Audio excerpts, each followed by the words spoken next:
Sahabat Udema dimanapun Anda berada, saat ini kita akan berbincang-bincang dengan seorang imam baru yang pada hari ini telah ditabiskan menjadi imam di Keuskupan Tanjung Selor, Pastor Bernardus Moi. Sebelum lanjut, jangan lupa untuk like, komen, share, dan subscribe channel ini. Halo Pastor Bernard. Halo, Brother. Oke, baik. Mungkin sahabat Udema tidak asing lagi dengan sosok yang satu ini. Tetapi mungkin pula ada yang belum mengenal secara penuh Pastor Bernard, sehingga kesempatan ini Pastor Bernard bisa memperkenalkan diri kepada sahabat Udema semua. Silakan. Oke, baik, terima kasih Brother. Halo sahabat Udema. Perkenalkan, nama saya Pastor Bernardus Moi dari Keuskupan Tanjung Selor. Biasa teman-teman panggil saya kalau di seminari tinggi itu Frater Moi. Ya, waktu masih Frater dipanggil Frater Moi. Kalau keluarga biasa manggil saya dan teman-teman Keuskupan Tanjung Selor panggil Bernard. Nah, panggil Bernard. Dulu itu saya pernah juga pastoral di sini Frater tahun 2016-2017, kurang lebih seperti itu ya. Mungkin sebagian umat sudah mengenali saya, tetapi juga sebagian beberapa umat belum mengenal saya, sehingga pada saat ini diperkenankan untuk memperkenalkan lagi kepada segenap umat, khususnya sahabat Udema dimanapun saja seperti itu. Oke, baik. Pastor Bernard berasal dari asal daerah. Oke, iya baik. Saya berasal dari daerah Sebuku, Kabupaten Nunukan, Paroki Santo Yosef Sebuku, Stasi Santo Lukas Sebuku ya. Santo Lukas Sebuku, dan dibesarkan dari sana. Orang tua saya juga asli Dayak, dan Dayak saya Dayak Agabag. Dayak Agabag seperti itu. Dulu itu Dayak Agabag itu bukan dikenali Dayak Tinggalan seperti itu. Mungkin melihat dengan nama Tinggalan, akhirnya diubah jadi Agabag. Akhirnya ya Agabag. Mengapa diubah jadi Agabag? Karena kalau orang mendengar kata tinggalan itu seperti tertinggal seperti itu. Gitu. Padahal artinya bukan itu. Cuman kerap kali banyak orang berpikir seperti itu, akhirnya diubah jadi Agabag. Baik, Pastor Bernard. Oke, yang menarik yakni mengapa ingin menjadi seorang imam? Apa ketertarikan awalnya? Benih-benih panggilan itu mulai muncul pada saat apa dan bagaimana kisahnya? Baik Frater, saya itu memang dari kecil ya, kecil kelas 3 SD udah memang pengen jadi pastor seperti itu. Dan ketertarikan itu semakin nampak ketika dikunjungi oleh seorang pastor, dulu itu pastor bule, namanya Pak Karansio kalau nggak salah, itu Omi seperti itu. Dan dulu kami bergabung bersama Paroki Nunukan. Ya, Paroki Nunukan. Pastor itu datang untuk turne, lalu saya dan teman-teman waktu masih kecil itu ke sungai jemput pastor itu, lalu masing-masing mengambil barang-barangnya pastor begitu. Nah, sampai di pastoran, lalu pastor itu membagikan permen-permen. Saya ingat itu permen yang selalu dikasih adalah permen kuda, ya, permen kuda yang warna bungkusnya itu oranye. Itu pasti sangat membahagiakan ya, sebagai seorang anak kecil waktu itu. Iya, betul Frater. Jadi saya itu merasa kehidupan pastor itu enak sekali ya seperti itu, semua ada gitu. Nah, dan yang paling tertarik waktu itu, tapi saya belum mengenal kata anggun ya. Hanya sekarang ketika saya masuk seminari baru mengenal kata anggun. Saya melihat dulu itu pastor itu kalau menggunakan jubah, menggunakan kasulah begitu indah dipandang seperti itu saat itu. Nah, setelah itu bahkan saya juga sempat mau diajak pindah ke Italia. Oh, sama-sama dengan pastor ya, ini. Dengan pastor itu, namun karena saya masih kecil seperti itu orang tua saya tidak mengizinkan. Nah, mungkin kalau saya ikut dengan pastor saat itu, maka saat ini mungkin saya nggak bisa pakai bahasa Indonesia lagi gitu kan. Nah, saat itu akhirnya orang tua tidak setuju, nanti kalau dia besar baru silakan lanjut seperti itu. Oke. Nah, itu awal mula ketertarikan saya untuk menjadi imam. Jadi sudah ada kesan awal dengan ya cara imam, sikapnya, iya, betul. Waktu datang turne ke stasi itu yang membangkitkan sehingga, cara hidup ini menarik bagi saya gitu.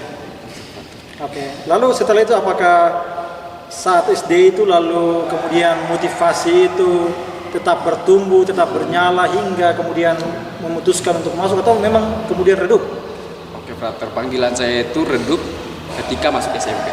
Jadi udah itu lulus SD, masuk SMP, panggilan itu tidak muncul lagi seperti itu. Ya sudah, saya jalani saja. Bahkan saya nggak kepikiran kalau masuk lanjut seminari seperti itu. Lulus SMP, masuk SMA.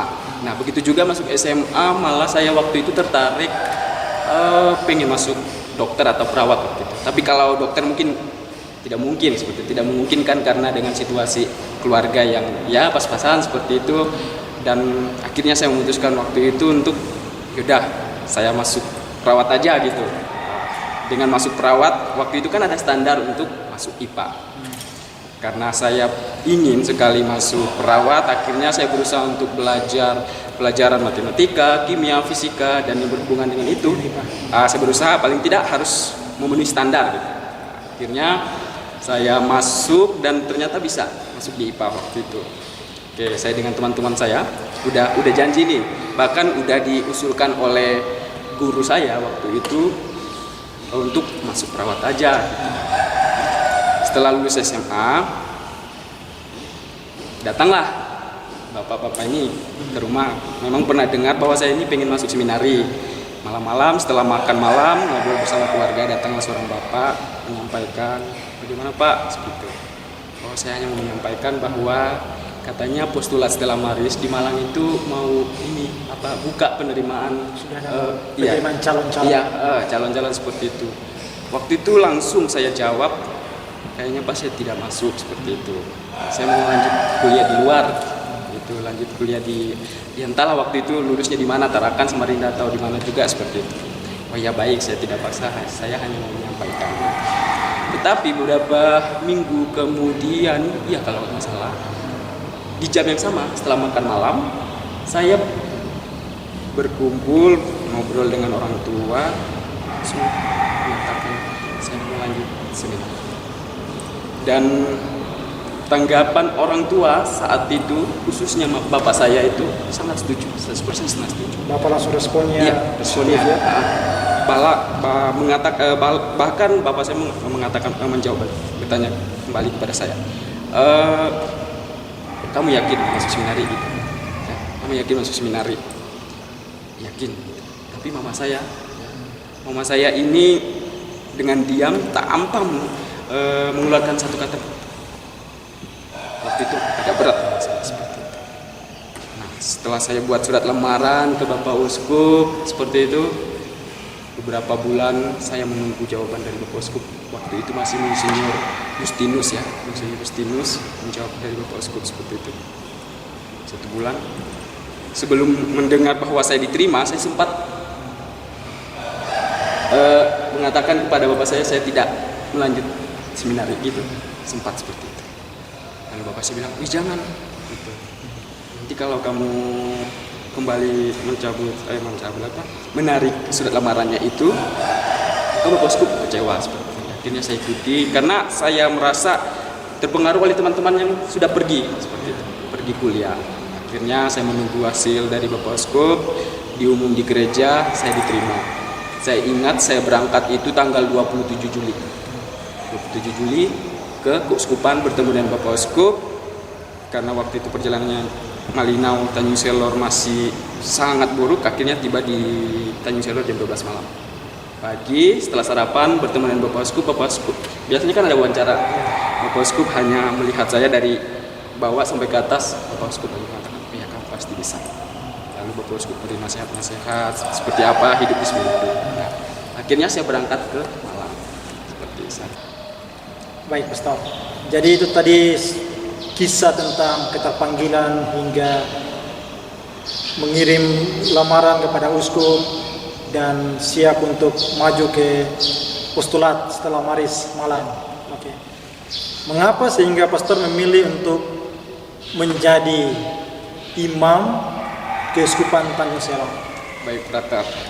Pertama-tama saya itu tidak paham, tidak mengerti uskupan itu apa ya waktu itu. Hanya Bapak Uskup mengatakan kamu masuk Keuskupan Tanjung Selor saja gitu. Nah, mungkin Bapak Uskup berpikir saat itu karena jumlah imam Keuskupan Tanjung Selor itu waktu itu ya sangat minim sekali, bukan sangat, memang sangat kurang sekali. Akhirnya Bapak Uskup, ya kamu masuk Keuskupan Tanjung Selor. Untuk mengetahui apa itu keuskupan, apa itu kongregasi, gitu ya, saya tidak tahu sama sekali, buta sama sekali. Saya hanya tahu bahwa itu pastor atau imam, begitu saat itu. Saya semakin mengenal imam projo itu apa, ya, keuskupan itu apa, lalu imam kongregasi itu apa, ketika saya masuk seminari. Karena saya tidak ada basic atau dasar untuk memahami imam projo itu seperti apa. Karena saya dari SMA luar. Jadi saya SMA luar seperti itu, dan saya paham itu ketika mengerti ketika masuk postulat. Nah, sehingga kalau ditanya oleh frater mengapa masuk Keuskupan Tanjung Selor, saya menjawab kembali pada awalnya bahwa Bapak Uskup itu langsung kamu masuk Keuskupan Tanjung Selor. Karena itu yang pastor tahu, iya. Itu yang pastor terima, iya. Dari Bapak Uskup sendiri, ya. gitu. Langsung masuk ke Keuskupan Tanjung Selor. Oke, Pastor Bernard, selama menjalani pembinaan sebagai calon imam tentu suka duka mewarnai perjalanan panggilan. Kira-kira apa suka selama menjalani tahun pembinaan dan kemudian dukanya apa? Suka ya. Baik, frater, tentu ya, bahkan mungkin frater juga mengalami masuk seminari itu ya. Apalagi saya berasal dari kampung, ya gitulah, ya istilah bahasanya kampung, sehingga ketika bergabung bersama teman-teman di seminari, jujur saya selain senang juga bergembira karena bisa bertemu dengan teman-teman yang baru, ya. Bertemu dengan teman-teman yang baru, lalu di mana saya juga bisa semakin paham, semakin mengerti bahwa imam itu seperti ini. Untuk itu sukanya ya bersama teman-teman, dan saya juga merasa senang, gembira karena bisa diterima di postulat itu saat itu. Karena saya berpikir bahwa saya ini dari seminar, dari luar gitu. Mana mungkin saya bisa diterima? Apalagi saat itu ada istilah tes. Ya. Waktu itu konsep pikiran saya tuh bahwa tes itu berarti antara lulus atau diterima atau tidak diterima seperti itu. Ya dah. Saat itu saya hanya pasrah, kalau saya diterima ya saya lanjut begitu. Kalau saya nggak diterima pun ya sudah, saya kuliah di luar saat itu. Ternyata ketika selesai itu penerimaan dan acara penerimaan postulat diumumkan bahwa kami semua diterima. Dengan senang hati saya istilahnya semangat gitu. Wah, saya sudah diterima akhirnya gitu di postulat. Itu pengalaman bersama suka yang saya alami. Kalau duka, jujur frater, saya itu memang SMP di Nunukan, tapi tinggal bersama kakak dan tante saya. Lalu SMA kembali ke kampung sebuku. Lulus SMA langsung pergi begitu ya. Jujur saya berangkat itu sendiri, tidak membawa HP. Ya, di bandara saya sosok mengatakan, Mas, saya boleh nggak pinjam HP-nya gitu. Saya menelpon keluarga, HP saya lobet gitu. Padahal kan di bandara ada tempat cas harusnya gitu kan. Tapi saya dengan polos pinjam. Dan setelah selesai pinjam, telepon keluarga, saya sudah di Balikpapan. Lalu saya kembalikan HP, lalu masih saya sekaligus istilahnya ganti pulsanya. Sudah serahkan uang ke dia, tapi nggak diterima. Nggak apa-apa Mas. Gitu. Akhirnya berangkat lagi ke Surabaya, dijemput oleh pastor. Nah, sampai di Surabaya beberapa hari kemudian saya itu jujur menangis terus. Kenapa tuh sehingga pastor menangis? Menangis karena pertama rindu dengan keluarga ya. Kedua, melihat situasi tempat yang baru, melihat teman-teman wajah yang berbeda-beda, latar belakang yang berbeda. Saya kaget tentu dengan suasana. Ya, suku yang berbeda ya, juga, bahasa. Seperti itu frater. Jadi menangis karena waduh, saya kok asing, gak ada teman di sini, sendiri seperti itu. Lalu setiap kami sharing seperti itu biasa, kalau di seminari ada sharing, pertemuan berkelompok begitu, saya selalu menangis selama postulat itu. Sampai selesai saya selalu menangis gitu. Itu lama beberapa bulan kemudian begitu semakin mengenal teman, akhirnya rasa kangen itu, rasa rindu dengan keluarga itu semakin hilang. Ya, bukan berarti saya tidak ingat melupakan keluarga begitu tidak, tapi rasa kangen itu sudah semakin secara perlahan menghilang seperti itu. Dan yang paling membuat saya waktu itu ya sedih karena sekolah luar tidak pernah mengenal mata pelajaran bahasa Latin, spiritualitas, ya kan, psikologi, tahunya hanya bahasa Indonesia, bahasa Inggris dan umum lah begitu. Ketika saya masuk di postulat, Mulai belajar lagi nih. mulai belajar itu jujur saya tertekan. Apalagi saat itu saya ingat ada dosen bahasa Inggris, seorang ibu namanya Miss Ratna. Itu selalu mengatakan kami dari Kalimantan itu saat kami tidak bisa menjawab gitu ya, lalu dia spontan menjawab, mau kembali ke hutan tak? Gitu. Jawaban kalau Malang kan ada pasti kata tak gitu kan. Nah, mau kembali ke hutan kah? Gitu. Seperti itu. Itu salah satu ejekan dari Miss Ratna. Setelah saya merenung ucapan itu, mungkin Miss Ratna waktu itu ingin supaya mental kami itu semakin seperti itu. Akhirnya selesai postulat seperti itu, masuk tahun rohani. Nah, pergulatan masuk seminar tahun rohani juga berbeda seperti itu ya. Masuk tahun rohani dari berbagai keuskupan. Kami ada 25 orang masuk tahun rohani, mengalami berbagai persoalan juga. Tetapi puji Tuhan bahwa teman-teman saya yang lain, khususnya teman-teman dari postulat itu, angkatan saya, selalu dukung saya, support saya seperti itu. Ketika saya mengalami krisis dalam panggilan, mereka selalu membantu saya dengan cara mereka masing-masing. Selesai postulat tahun rohani, lanjutlah seminari tinggi seperti biasa ya. Kalau itu kan di MSC mungkin novice gitu ya kan, novice 1, novice 2. Kalau saya kan hanya 1 tahun lanjut seminari tinggi. Dan jujur awal masuk seminari tinggi itu kebetulan pergantian rektor. Katanya rektor sebelumnya itu orangnya lembut, santai saja frater-fraternya, ketika diganti oleh rektor yang baru, dan ini baru istilahnya pikirannya masih konsep-konsep pendidikan lah, karena baru pulang dari Roma, baru pulang studi, jadi masih panas-panasnya gitu kan, masih hot-hotnya untuk dalam hal pendidikan. Jujur saya itu sempat mengatakan bersama teman-teman angkatan saya pada saat pertemuan, saya ingin mengundurkan diri sambil menangis nih. Saya yakin saya merasa bahwa saya tidak mampu untuk melewati studi ini. Bagi saya berat karena angkatan saya pertama itu sudah diberitahukan, disampaikan kepada kami bahwa kalau mendapat nilai D itu disuruh pulang.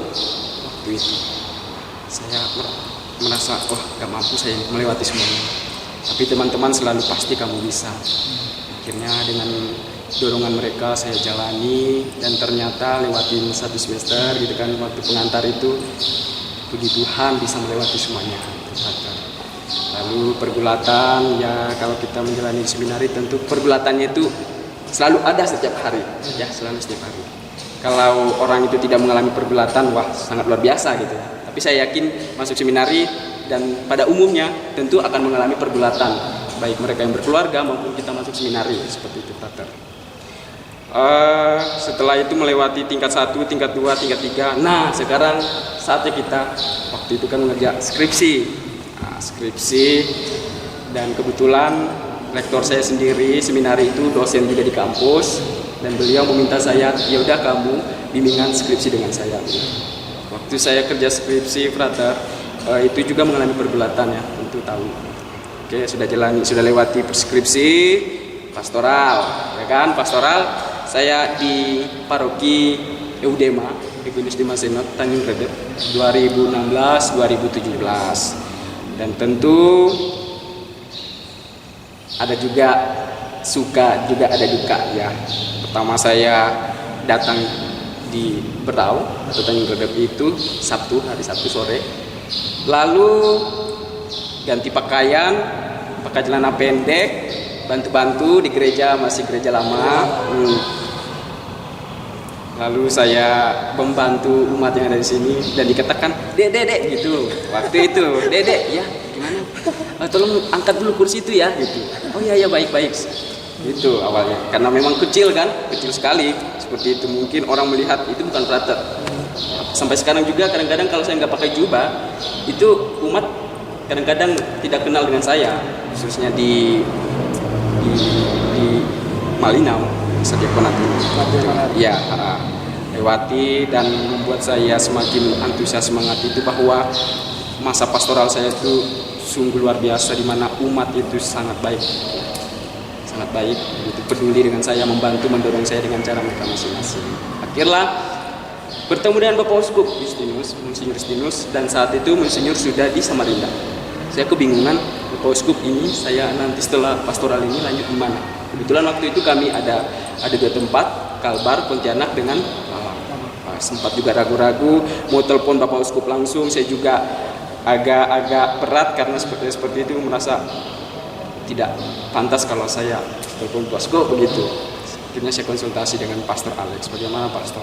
Udah, kamu langsung hubungi Bapak Uskup aja begitu. Dengan berani, sebenarnya ada juga rasa kurang percaya diri di dedekan ini. Bagaimana tanggapan Bapak Uskup? Oh ya Frater, saya lupa gitu. Akhirnya Bapak Uskup menjawab, Frater saya lupa memberitahu. Nanti Frater saya minta kembali ke Malang. Wah, dengan shock saya duduk aja tanpa jawab, tanpa kata-katanya. Karena kan mendengar informasi dari kakak kelas sebelumnya bahwa kalau sudah lanjut kembali ke Malang itu sangat berat, gitu kan. Dalam hati ini, apakah saya bisa ya? Apakah saya melewati seperti teman-teman tepat waktu gitu? Tidak, karena memang Bapak Uskup meminta seperti itu, ya sudah saya pergi kembali ke Malang. Masuk, tentu menghadapi lagi pergulatan gitu ya, khususnya pergulatan studi. Dan ternyata apa yang dikatakan kakak kelas itu memang benar seperti itu. Tapi tergantung pada diri sendiri gitu. Tergantung itu Frater. Jadi akhirnya saya jalani semuanya. Ya puji Tuhan, bukan sombong seperti itu Frater, bisa seperti mereka lah, tepat waktu gitu ya, tepat waktu bisa melewatinya seperti itu. Dan itulah membuat saya semakin antusias, bersyukur bahwa panggilan hidup saya itu kendati mengalami duka, tapi juga Tuhan itu tidak pernah membiarkan. Itu refleksi saya Frater sampai saat ini. Itu yang saya jalani hingga saya sekarang memberanikan diri untuk mengajukan ke jenjang diakonat seperti itu. Baik, terima kasih banyak Pastor Berna untuk waktunya, untuk kesempatan berbagi dengan para sahabat ODM semua.